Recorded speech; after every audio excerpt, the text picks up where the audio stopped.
Hi friends, இன்றைக்கு வெள்ளரை கீரை juice எப்படி செய்கிறதுன்னு பார்ப்போம்.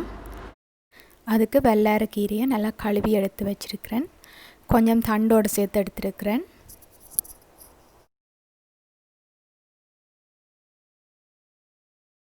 ஒரு சின்ன பாதி எலும்பிச்சம்பழம் புளிஞ்சு வச்சுருக்கிறேன்.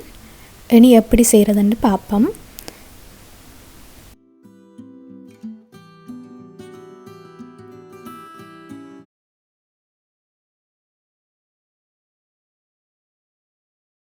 மிக்ஸி ஜாரில் வெள்ளரியை போட்டுக்கொள்ளுவோம்.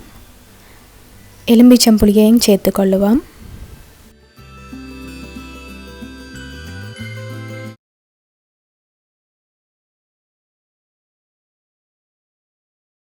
இனி டேஸ்ட்டுக்கு கொஞ்சம் உப்பு சேர்த்துக்கொள்ளுவோம். கொஞ்சம் தண்ணி விட்டு நல்லா அரைச்சி கொள்ளணும்.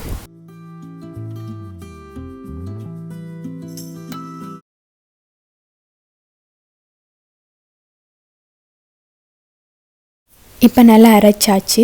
இனி இதை வடிகட்டி எடுத்துக்கொள்ளுவோம்.